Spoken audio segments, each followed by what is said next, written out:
สบายดีพ่อแม่พี่น้องเขาน้องสนุพ่วมกำลังงามเนาะแต่ว่าพายุกับเขามามีผลเสียหายกับประมาณนี้เนาะบางกกบางบอนก็มันลงแช่น้ำบางบอนก็ยังยืนต้นอยู่กำลังถอดแต่นี่กำลังม่านแต่นี่อันนี้เขา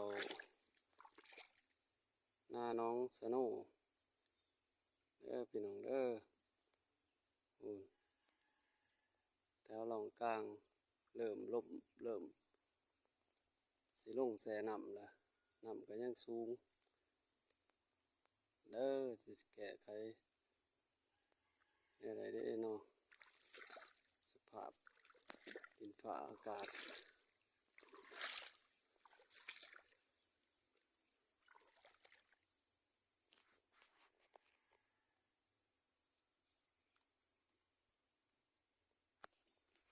เบิ่งเอาพี่น้องเด้อ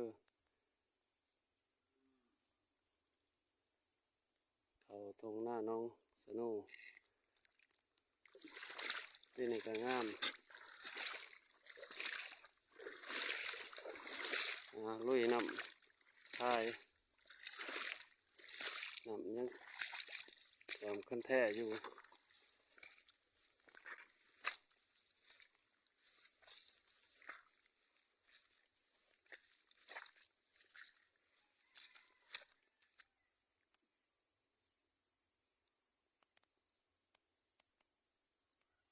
แถวเบื้องนี่ก็ยังแค่แน่แต่ว่าแถวเบื้องกลางเริ่มลมน้ำละ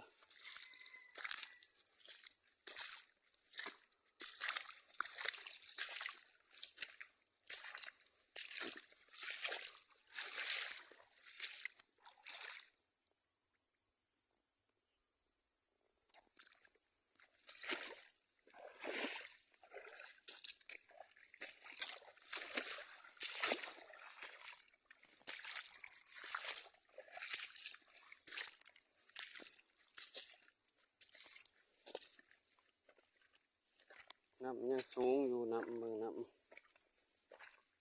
เราจะนัดเลือกมือได้สิตกมาเพิ่มอีกพร้อมกำลังสิลงอันนี้ว่าเขายังมาทันตื่นเต็มเลยมีน้ำหนักเก่ากระสิกองล่มเลยใส่น้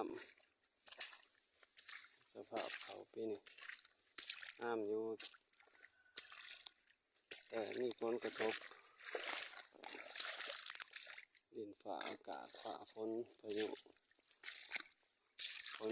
ลม